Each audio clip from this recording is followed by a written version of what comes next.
നമസ്കാരം. എല്ലാ സജ്ജനങ്ങൾക്കും സന്ധ്യാദീപത്തിലേക്ക് സ്വാഗതം.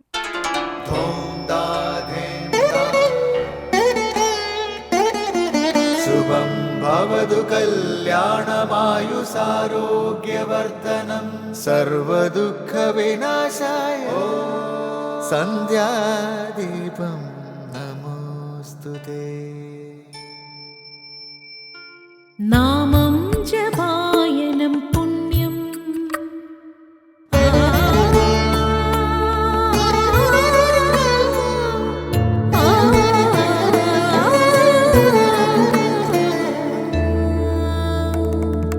നാമം ജപായനം പുണ്യം നിരുപമദീപാങ്കുരം പോലെ സ്വരശ്രുതിലയവരമതുലം ദീവാങ്കണം മോക്ഷസംഗീതസാരം നീളും വഴിത്താരയിൽ ജീവതാരം മന്ത്രാലാപം മായാവിൻ നിൻ പ്രസാദം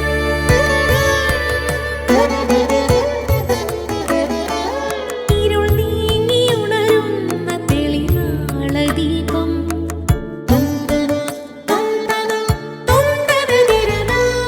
ഇരുൾ നീങ്ങിയുണരുന്ന തെളിനാളദീപം പ്രണവാമൃതം ചൊരിയുന്ന ദീപം ദീപം ദീപം ദീപം ദീപം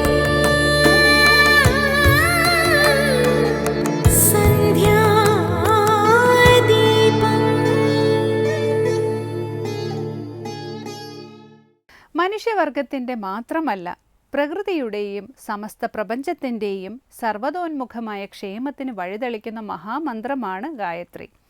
മനുഷ്യൻ്റെ മാനസികവും ശാരീരികവും സാമ്പത്തികവും സാമൂഹികവും രാഷ്ട്രീയവും അന്താരാഷ്ട്രീയവുമായ എല്ലാ പ്രശ്നങ്ങൾക്കും പരിഹാരമുണ്ടാക്കി അവയുടെ സമഗ്രക്ഷേമം ഗായത്രി ഉൾക്കൊള്ളുന്നതിലൂടെ സാധ്യമാക്കാം. സാർവജനനീയവും കാലാതിവർത്തിയുമായ പ്രഭാവമാണ് ഗായത്രിക്കുള്ളത്. മറ്റു വിദ്യകളൊന്നും വശമില്ലെങ്കിൽ കൂടി ഗായത്രി വിദ്യ വശമാക്കിയവന് ജീവിതധന്യത സുനിശ്ചിതമാണ്. ജീവിതത്തെ പരമോന്നത പദവിയിലേക്ക് നയിക്കുന്ന ദിവ്യ സന്ദേശമാണ് ഗായത്രി നൽകുന്നത്. വേദത്തിലെ സകല മന്ത്രങ്ങളിലും വെച്ച് താൻ ഗായത്രിയാണെന്ന് പ്രഖ്യാപിച്ചുകൊണ്ട് ഭഗവാൻ ശ്രീകൃഷ്ണനും ഗായത്രിയുടെ മഹിമ ഉറക്കെ പറയുന്നു. ഗായത്രി ഛന്ദസാമഹം എന്നാണ് ഭഗവത്ഗീത 10-ാം അധ്യായത്തിൽ ഭഗവാൻ പറയുന്നത്. തുടർന്ന് ശ്രീ കാവാലം ശ്രീകുമാർ ദക്ഷിണാമൂർത്തി സ്തോത്രം ആലപിക്കുന്നത് കേൾക്കാം.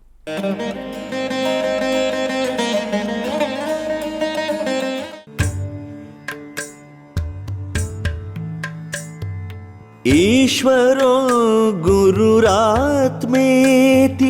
മൂർത്തിഭേദവിഭാഗിനേ വ്യോമവത് വ്യാപ്തദേഹായ ദക്ഷിണാമൂർത്തയേ നമഃ. ഈശ്വരോ ഗുരുരാത്മേതി മൂർത്തിഭേദവിഭാഗിനേ വ്യോമവത് വ്യാപ്തദേഹായ ദക്ഷിണാമൂർത്തയേ നമഃ. അടുത്തതായി ശങ്കര സ്തോത്രാമൃതം. ഈശ്വരൻ, ഗുരു, ആത്മാവ് എന്നിങ്ങനെ 3 മൂർത്തികളിലായി വിഭജിക്കപ്പെട്ടവനും ആകാശം പോലെ വ്യാപിച്ച ശരീരത്തോടു കൂടിയവനുമായ ദക്ഷിണാമൂർത്തിയെ നമസ്കരിക്കുന്നു. ശ്രീ ശങ്കരാചാര്യ രചിച്ച ദക്ഷിണാമൂർത്തി സ്തോത്രത്തിലെ ധ്യാന ശ്ലോകം സ്വാമി ചിദാനന്ദപുരി വ്യാഖ്യാനിക്കുന്നത് കേൾക്കാം.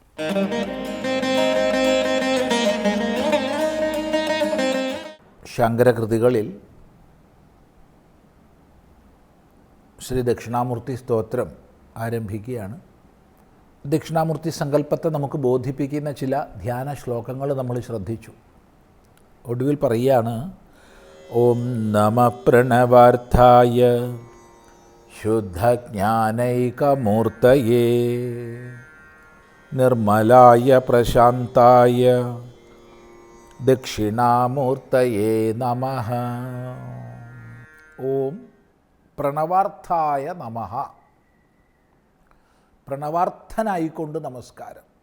പ്രണവത്തിൻ്റെ അർത്ഥം യാതൊരുവനോ അവൻ പ്രണവാർത്ഥൻ, അവനായിക്കൊണ്ട് നമസ്കാരം. പ്രണവം സർവവേദസാരമാണ് ഓംകാരം. ഒരിക്കലും പഴകാത്ത ഏറ്റവും ശ്രേഷ്ഠമായ മംഗളപ്രദമായ ശബ്ദം.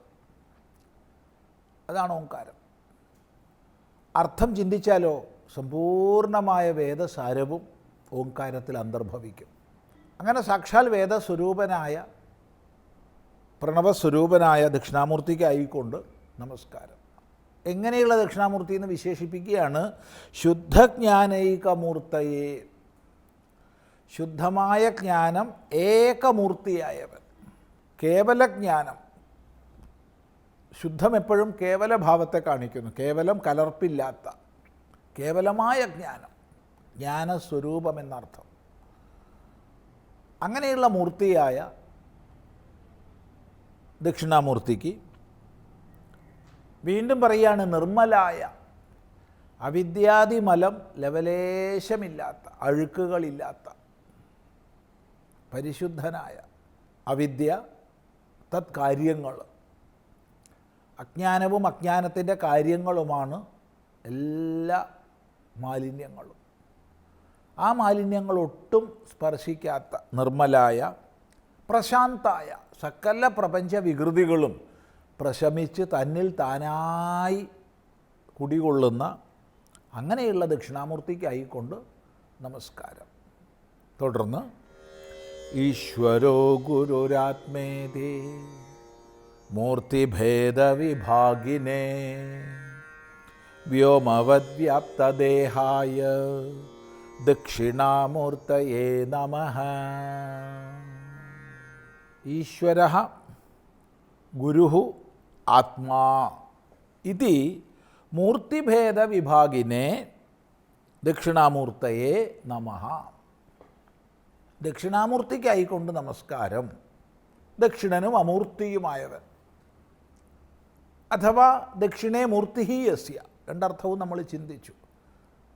സർവപ്രപഞ്ചത്തിൻ്റെയും സൃഷ്ടിസ്ഥിതി സംഹാരങ്ങൾക്ക് സമർത്ഥനും അതേസമയം അമൂർത്തനും അവനാണ് ദക്ഷിണാമൂർത്തി. അഥവാ ഋഷിമാർക്കും ദേവതകൾക്കും തത്വോപദേശം ചെയ്തുകൊണ്ട് ദക്ഷിണ ദിശയിലേക്ക് മൂർത്തിയുമായി ഇരിക്കുന്ന ഭഗവാൻ. അങ്ങനെയുള്ള ദക്ഷിണാമൂർത്തിക്ക് നമസ്കാരം. എങ്ങനെയുള്ള ദക്ഷിണാമൂർത്തി? ഈശ്വരഃ ഗുരുഃ ആത്മാ ഇതി മൂർത്തിഭേദവിഭാഗിനേ. ഈശ്വരൻ, ഗുരു, ആത്മാവ് എന്നിങ്ങനെ മൂന്ന് മൂർത്തികളിൽ വിഭക്തനായവൻ. ഈശ്വരൻ തന്നെയാണ് ഗുരു, ഗുരു തന്നെയാണ് ആത്മാ. മൂർത്തിഭേദത്തിൽ നിലകൊള്ളുന്നു, അത്രയേ ഉള്ളൂ. മൂന്ന് മൂർത്തികളായി അല്ലെങ്കിൽ മൂന്ന് ഭാവങ്ങളിൽ നിലകൊള്ളുമ്പോഴും ഈശ്വരനും ആത്മാവും ഗുരുവും ഒന്നു തന്നെയാണ്. ഈശ്വരൻ സർവപ്രപഞ്ചത്തിനും നിയാമകനായവൻ. ഏഷഃ അന്തർയമയതി, ഇവൻ ഉള്ളിലിരുന്ന് എല്ലാത്തിനെയും നിയന്ത്രിക്കുന്നു എന്ന് ശ്രുതി പ്രഖ്യാപിക്കും. അങ്ങനെ സകലത്തെയും നിയന്ത്രിക്കുന്നവനാരോ അവൻ ഈശ്വരൻ.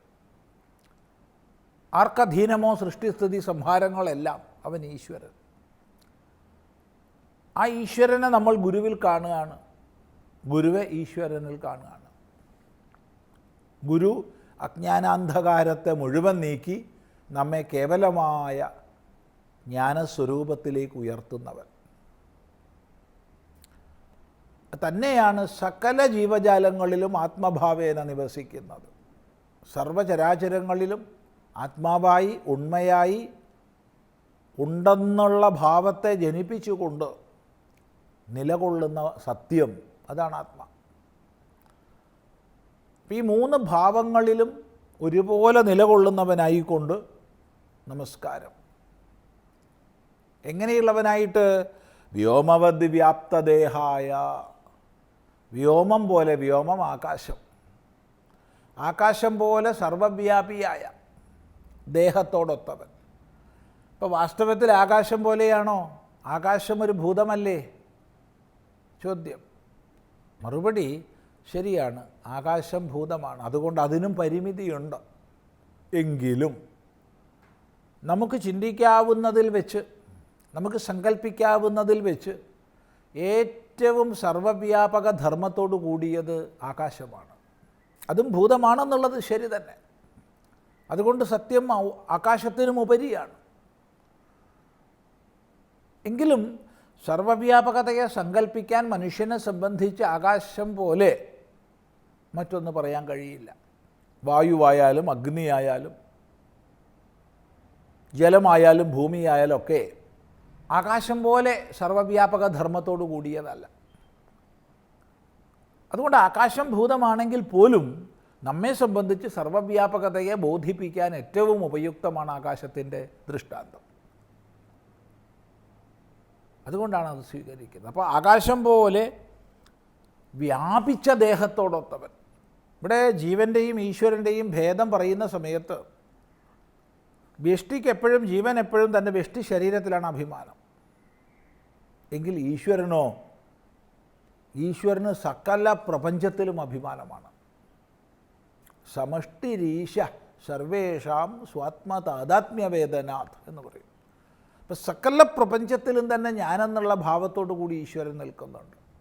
അങ്ങനെ വ്യാപിച്ച സർവവ്യാപിയായ ദേഹത്തോടു കൂടിയ ഭഗവാന്, ഈശ്വരൻ, ഗുരു, ആത്മാ എന്നിങ്ങനെ മൂർത്തി ഭേദത്തിൽ നിലകൊള്ളുന്ന ഭഗവാന് എൻ്റെ നമസ്കാരം എന്ന് പറഞ്ഞുകൊണ്ട് ആ ദക്ഷിണാമൂർത്തിയെ വീണ്ടും വീണ്ടും നമസ്കരിക്കുകയാണ്. തുടർന്ന് നമുക്ക് സ്തോത്രത്തിലേക്ക് പ്രവേശിക്കാം.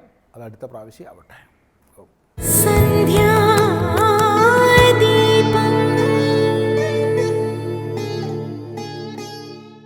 തുടർന്ന് സനാതനധർമ്മം.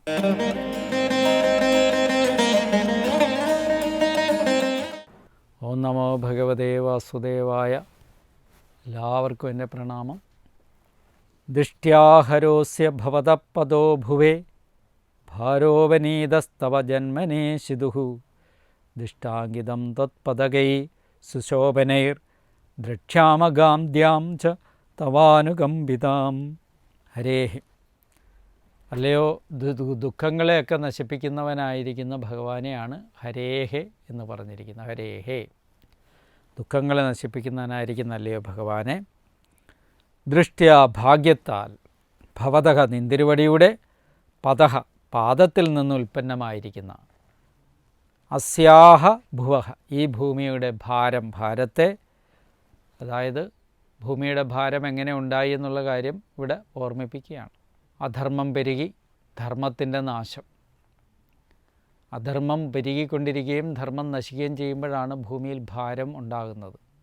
നമ്മൾ സാധാരണ ഭാരം എന്നുള്ള വാക്ക് കേൾക്കുമ്പം സാമാന്യമായൊരർത്ഥം നമുക്കെല്ലാവർക്കും അറിയാം.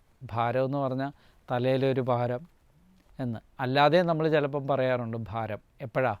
ഒരുപാട് ദുഃഖങ്ങൾ കൊണ്ടുള്ള ഭാരം പറയാറുണ്ട്. അത് തലയിൽ വെച്ചിരിക്കുന്ന ഭാരത്തെക്കാളും കഠിനമാണ് ദുഃഖങ്ങൾ കൊണ്ടുള്ള ഭാരം, രോഗങ്ങൾ കൊണ്ടുള്ള ഭാരം എന്ന് നമ്മൾ വ്യവഹാരത്തിൽ ഉപയോഗിക്കുന്നുണ്ട്. അപ്പോൾ ഈ ഭാരം എന്ന് പറയുന്നത് ഏതെങ്കിലും ഒരു ത്ലാസിനകത്ത് വെച്ചുകൊണ്ട് ഏതെങ്കിലും ഒന്നിൻ്റെ മൂല്യം ഇത്ര ആണെന്ന് നിശ്ചയിക്കുന്നതല്ല. മറിച്ച് മനുഷ്യൻ അനുഭവിക്കുന്ന വ്യതകൾ അത്രയും ഭാരമാണ്. മനുഷ്യ ജീവിതത്തിലെ തടസ്സങ്ങളായി സൃഷ്ടിക്കപ്പെടുന്നതെല്ലാം ഭാരങ്ങളാണ്.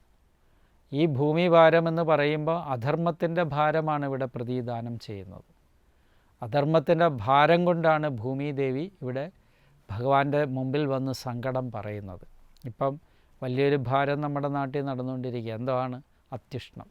അകത്തിരിക്കാൻ വയ്യ, പുറത്തിരിക്കാൻ വയ്യ, നടക്കാൻ വയ്യ. ഉഷ്ണരോഗങ്ങൾ വർദ്ധിച്ചും വരുന്നു. എന്തുകൊണ്ടാണെന്ന് നമ്മളെല്ലാം ആലോചിക്കുക. മുറ്റത്തൊരു മരം നിന്നാൽ അത് അപ്പം തന്നെ വെട്ടി അവിടെ ഒന്നാം തരം ടൈലിട്ട് കൊടുക്കും. എന്താ കാര്യം? നയനമനോഹരം. കണ്ണിന് ആക്കിയതോടുകൂടി എന്തായി? ഇപ്പം നമ്മളുണ്ടാക്കുന്ന ഭൂമിഭാരം അതികഠിനമായി. ശാരീരികമായ രോഗങ്ങൾ, ഉഷ്ണരോഗങ്ങൾ വർദ്ധിച്ചു. ചിലർ അസ്വസ്ഥതരായി. എങ്ങനെ? ഉറക്കം കിട്ടുന്നില്ല. നിദ്രാവിഹീനരുടെ എണ്ണം കൂടി. അപ്പം ഇങ്ങനെയൊക്കെ വരുമ്പോൾ എന്തായിരിക്കാം സ്ഥിതി എന്നുള്ളത് നമ്മളൊന്ന് ആലോചിച്ച് നോക്കുക. നമ്മൾ ചെയ്യുന്ന ഓരോ പ്രവൃത്തി കൊണ്ടാണ് നമ്മൾ ഈ ഭൂമിയിലെ ഭാരത്തെ ഇല്ലാതാക്കുക. നമ്മുടെ ഭാരം കൂടുന്നുണ്ട്, ശരീരത്തിൻ്റെ ഭാരം. നമ്മൾ ചെയ്യുന്ന പ്രവൃത്തിയുടെ ഭാരവും അതേപോലെ വർദ്ധിക്കുകയാണ്. അത് അനുകൂലമല്ല, പ്രതികൂലമായ സാഹചര്യങ്ങൾ ഈ ലോകത്ത് സൃഷ്ടിക്കപ്പെടുകയാണ്. ലോകത്തിന് വ്യതിയാനം സൃഷ്ടിക്കപ്പെടുന്നു. ലോകത്തിൻ്റെ സന്തുലിതാവസ്ഥ നഷ്ടപ്പെടുത്തുന്നു. ഇതിനെ നിയന്ത്രിക്കാൻ ഒറ്റൊരു ഉപായം മാത്രമേ ഉള്ളൂ. നാം ചെയ്യേണ്ടതെന്തോ അതൊക്കെ ചെയ്യുക. നമ്മുടെ ചുറ്റിനും, വീടിൻ്റെ ചുറ്റിനും നല്ല നല്ല മരങ്ങൾ വെച്ച് പിടിപ്പിക്കട്ടെ. കായ്ഫലങ്ങളുണ്ടാകുന്ന മരങ്ങൾ അത്രയും മനുഷ്യൻ്റെ വീടിൻ്റെ ചുറ്റിനുമൊക്കെ വെച്ച് പിടിപ്പിക്കുമ്പം അതിൽ കായ്ഫലങ്ങൾ വന്ന് നിറഞ്ഞു നിൽക്കുമ്പം പക്ഷികളും മറ്റുമൊക്കെ വന്ന് അതുങ്ങൾ ശബ്ദകോലാഹലങ്ങൾ ഉണ്ടാക്കി അത് ആഹരിക്കുന്ന കാണുമ്പോൾ തന്നെ എത്രയോ വലിയ സന്തോഷമാണ്. ഇപ്പം നമ്മുടെ ഉമ്മറത്തൊന്നും പക്ഷികൾക്ക് വരാനുള്ള അവസരം പോലും സൃഷ്ടിക്കപ്പെടുന്നില്ല. അപ്പോൾ ഒരു കാലത്ത് ഭൂമിദേവിയുടെ ഭാരം വിഷ്ണു ഭഗവാനോട് പോയി പറഞ്ഞതുപോലെ ഇപ്പം നാം ഓരോരുത്തരായി ഒരുക്കിയിരിക്കുന്ന ഭാരത്തെക്കുറിച്ച് ഭൂമിദേവി എന്ന് വിഷ്ണു ഭഗവാനോട് പറയുന്ന ഒരവസാരം തന്നെയല്ലേ എന്ന് നമ്മൾ ചിന്തിച്ച് നോക്കുക. അങ്ങനെ ഭൂമിയുടെ ഭാരത്തെ, അപ്പോൾ ഇവിടെ ഭാരശബ്ദത്തിൻ്റെ അർത്ഥത്തെയാണ് ഞാൻ പറഞ്ഞിരിക്കുന്നത്. ഭാരം ഈശുദുഹു, ഈശ്വരനായിരിക്കുന്ന തവ, അങ്ങയുടെ ജന്മന അവതാരം കൊണ്ട് തന്നെ അഭിനയിക്കപ്പെട്ടു, ഇല്ലാതാക്കപ്പെട്ടു, നശിക്കപ്പെട്ടു. ഈ ലോകത്തിൻ്റെ ഭാരത്തെ മുഴുവൻ നിയന്ത്രിക്കാൻ ശക്തി കേന്ദ്രമാണ് ഈശ്വരൻ.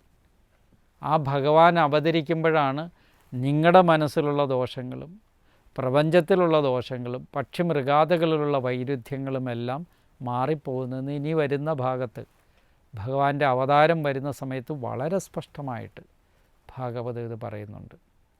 അപ്പം നമ്മുടെയൊക്കെ ഉള്ളിൽ നമ്മളെല്ലാവരും ആലോചിച്ച് വെക്കേണ്ട ഒരു പ്രധാനപ്പെട്ട കാര്യം, ഈശ്വരൻ്റെ അവതാരത്തോടു കൂടി ഇവിടെ എല്ലാം മാറ്റിമറിക്കപ്പെട്ടു.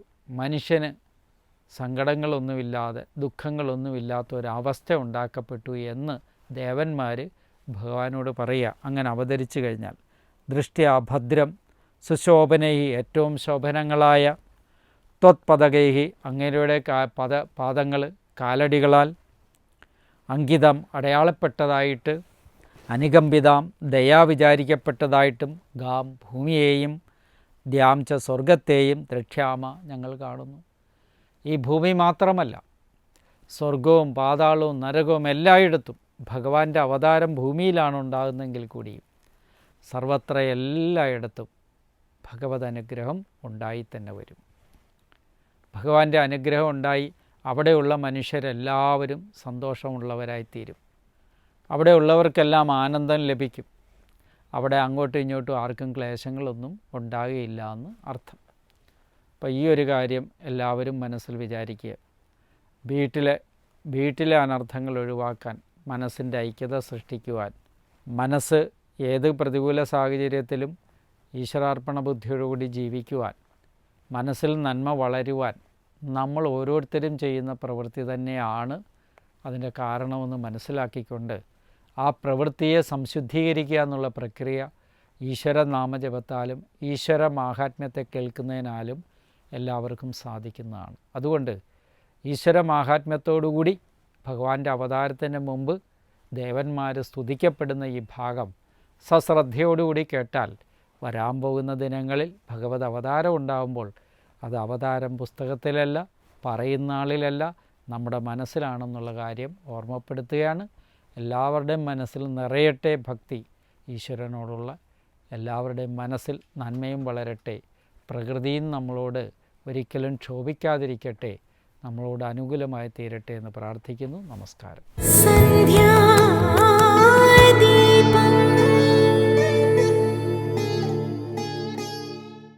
അടുത്തതായി ദീപാരാധനയാണ്. ക്ഷേത്ര സന്നിധിയിലെത്തി മംഗളാരതി തൊഴുത് ഇന്നത്തേക്ക് മടങ്ങാം. എല്ലാവർക്കും നമസ്കാരം.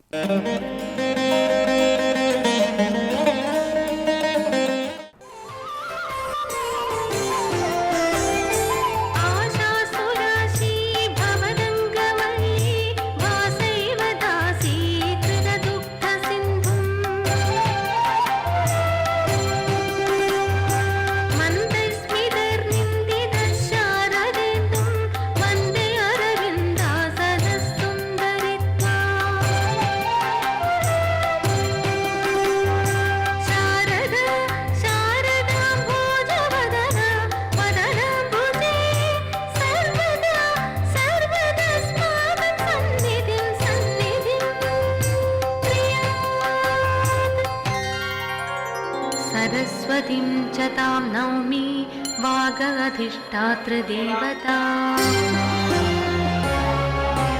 देवत्वं प्रतिपद्यन्ते यदनुग्रहतो जना